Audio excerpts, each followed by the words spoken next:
Alors, on est bien heureux de vous voir parmi nous ce soir par cette petite soirée pluvieuse.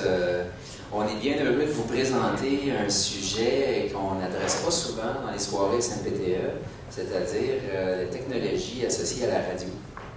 Cette fois-ci, on est très fiers de parler de ce projet-là. C'est un projet de longue haleine, un projet d'une certaine complexité. Puis, trois de mes collègues ont accepté de venir vous parler un peu de comment le projet a pris place et comment le projet se définit à ce point-ci. Avant de commencer la soirée, j'aimerais remercier deux commanditaires qui nous aident à financer des événements comme celui-ci ce soir. En l'occurrence Harris, et puis Gilles Morancy de Harris est parmi nous. Et Lao, le fournisseur Lao, qui aussi contribue par une commandite à cette soirée et a été un fort contributeur, comme Harris, à ce projet-là. Il va y avoir trois présentateurs ce soir. Je vais vous donner un peu le programme de la soirée. Trois présentateurs. Premier présentateur, Michel Leduc, qui est chef à l'ingénierie diffusion, qui est responsable pour l'ingénierie diffusion du projet de la centralisation radio. Ensuite, Daidam va faire la première partie de la présentation avec Michel. Daidam est le chargé de projet principal dans ce projet-là. Alors, il vit avec ce projet-là depuis de longs mois, jour, soir et nuit. Suite à cette début de présentation-là, on va prendre une petite pause. Et je dis petite parce que tout de suite après la présentation, mon collègue Sylvain Lambert, qui est chef de projet pour la transmission, va venir vous parler des aspects de transmission relatifs au projet. Et ensuite, après ces trois personnes-là, on va passer aux visites. Alors les gens, vous allez être invités à descendre en bas à la régie radio par petits groupes. On a différentes personnes, dont Richard, qui vont vous guider par petits groupes pour aller voir un peu, avoir un très très bref aperçu des installations dont on vous parle. Alors, suite à la soirée, si jamais vous avez des questions, si jamais il y a des choses que vous aimeriez vérifier, gênez-vous pas pour nous contacter d'une façon ou d'une autre. Ou bien via le site SMPTE, la section de Montréal. Vous allez voir, tous les membres directeurs de la section sont inscrits, ou encore directement à mes collègues. Alors, sur ça, je passe la parole à Michel, et puis bonne soirée. OK, bonsoir tout le monde. Michel Duc, présent chef à l'ingénierie. Effectivement, ce projet-là tombe sous ma tutelle, comme l'ensemble des projets de la radio pour le réseau français. Je m'occupe aussi à l'animation de projets de post-production TV. La présentation est divisée en deux parties. Première partie qui va principalement parler ce qui concerne la mise à jour de la régie centrale. Deuxième partie qui va parler du volet du côté de la transmission, qui va être donné par Sylvain. J'en profite pour souligner mes confrères de la radio qui sont présents ici.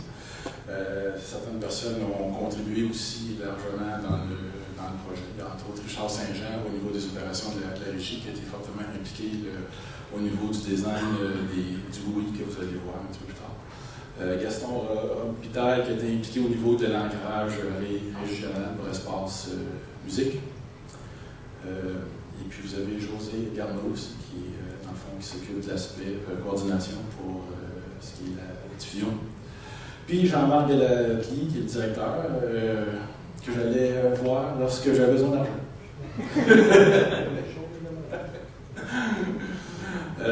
J'en profite aussi pour saluer Jocelyn Jobin, qui est l'ingénieur senior qui travaille aussi sur ce projet-là avec DAL.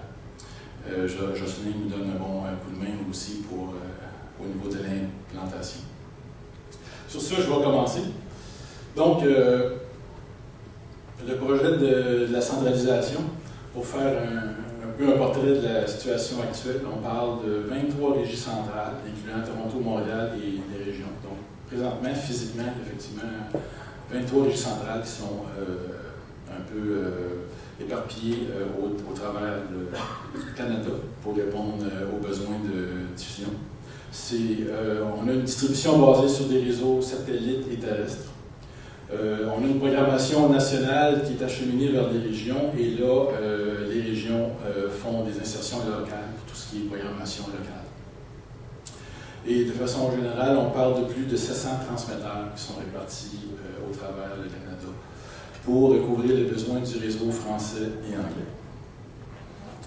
Toujours en parlant de la situation actuelle, ou je dis actuelle, mais dans le fond, on est présentement en implantation de projet, donc il y a des choses qui se sont passées il y a déjà 1 an ou 2. Entre autres, il y avait des investissements importants qui étaient requis afin de mettre à jour toutes les régies centrales à travers le pays. Donc, il a fallu se poser des questions, à savoir ce qu'on voulait faire de ces mises à jour-là. Il y avait un renouvellement de contrat pour toutes les lignes terrestres qui étaient à venir en mai 2011. Et les coûts étaient prévus pour aller à la hausse. Donc, ça aussi, ça a fait réfléchir beaucoup de personnes.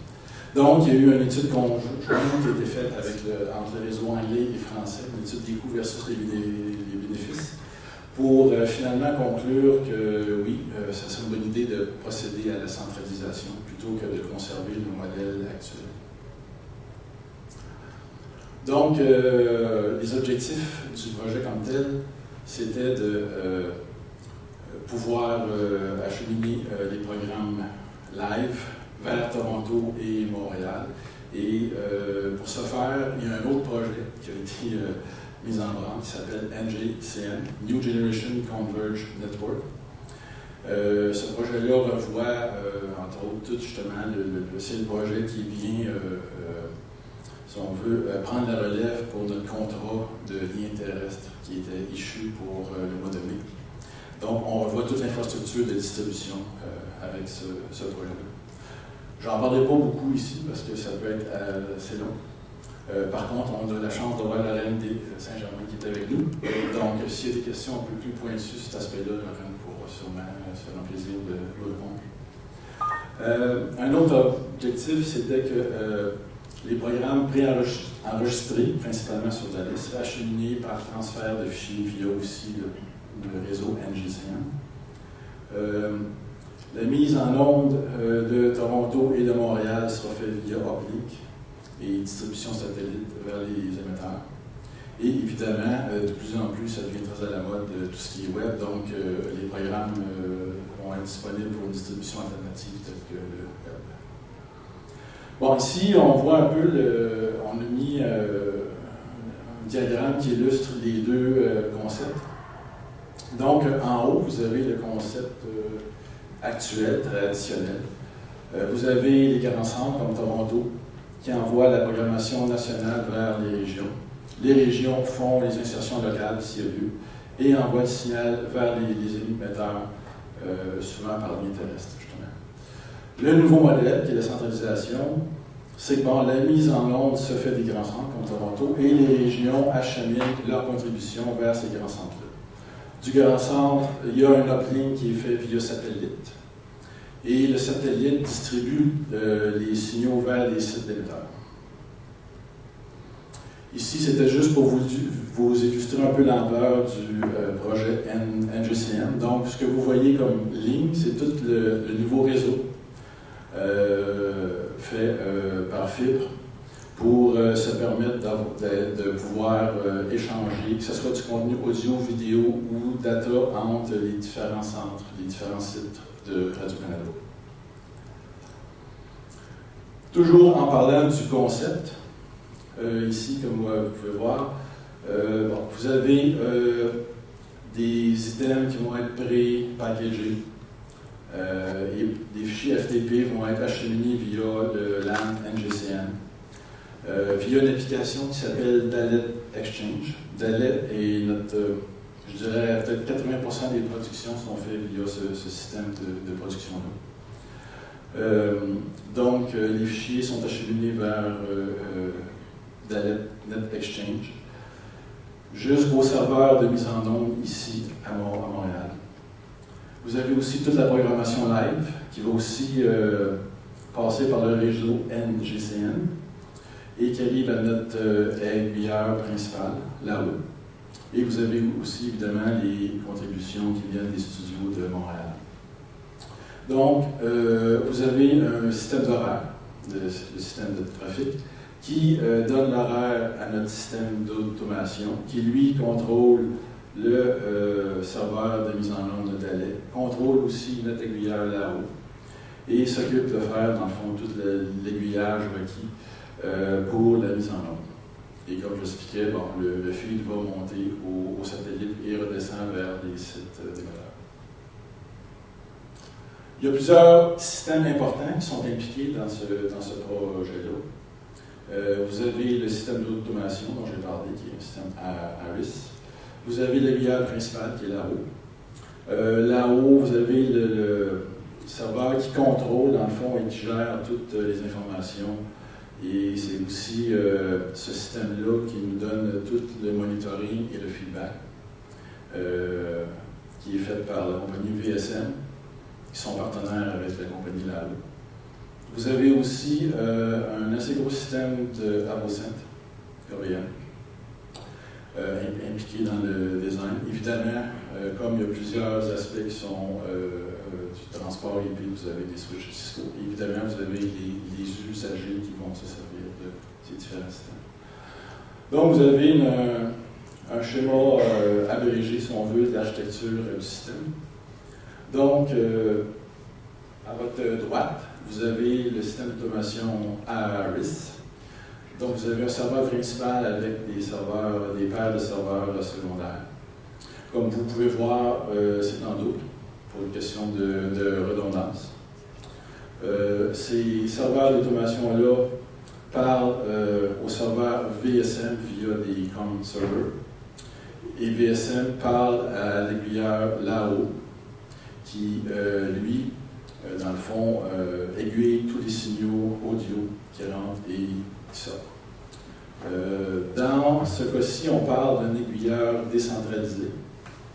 Dans le fond, si vous regardez le schéma bloc, tout ce qui est en jaune, c'est des liens MADI.